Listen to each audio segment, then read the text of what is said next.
Wow, not so good. A little wobbly there.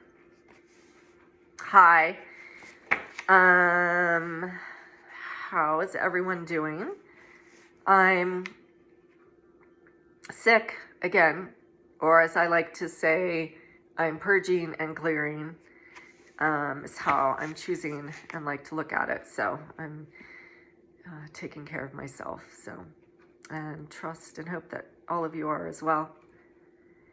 I'm feeling some inspiration to share some of the inspired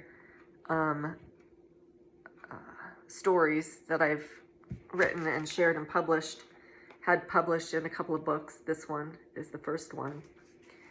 As I become to know myself even more and understand my journey and my ancestry and lineage, I'm beginning to understand some of the hardships that I have experienced and put them into proper perspective. And it's not always easy, and it's actually oftentimes very challenging and difficult, but I'm here to be a light beacon, as we all are, and as much as I can, I'm working to do that. And so I hope you enjoy this story. It's I'm going to choose to say that it's helpful and uplifting and filled with love. So one of the most so first off, this is in the very first chapter of the book. It came out, it was published like shortly after, or right before, I don't remember exactly, Wayne Dyer passed away in the fall of 2015, which just so happened to correspond with the timing that I moved to New Hampshire. But I wrote this recollection and submitted it while I still lived in Kentucky. And anyway, it was, I remember my story being part of the promotional material when the book came out. So I was like, wow, that was very humbling.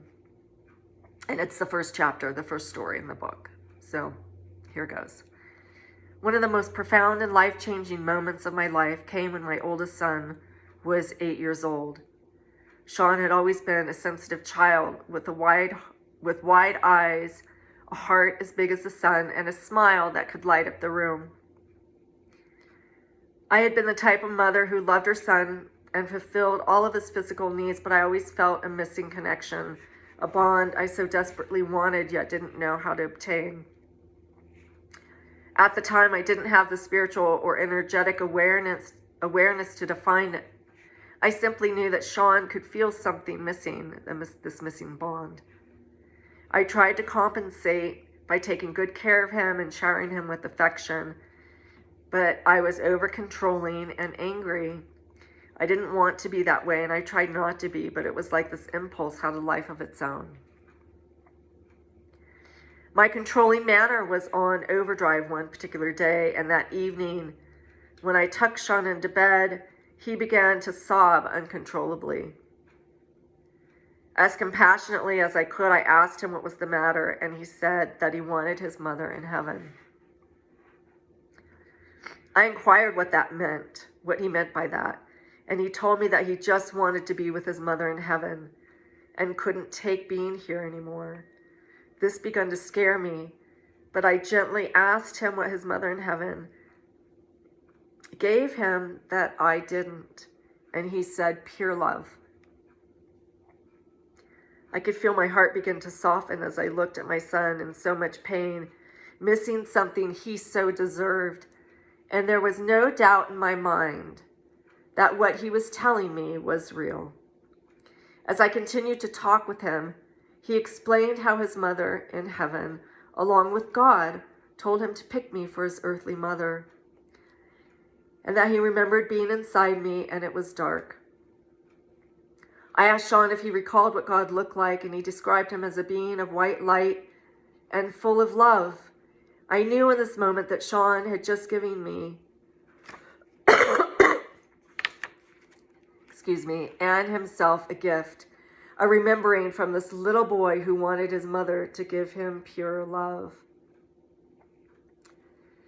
I knew he had picked me as his mother to help me learn how to experience and express pure love, and for him to receive it from me, his mother, right now.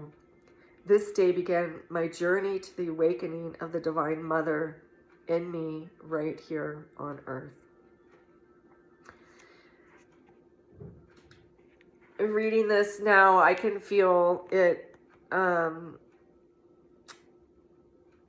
truth, right? That he spoke so brilliantly as that child, which children do.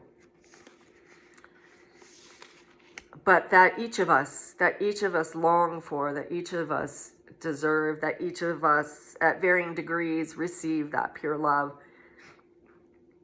And knowing that we have a Divine Mother in heaven and Father in heaven, and that those energies, despite whatever's going on in our lives, hardships, griefs, challenges, even successes, that those energies are always there.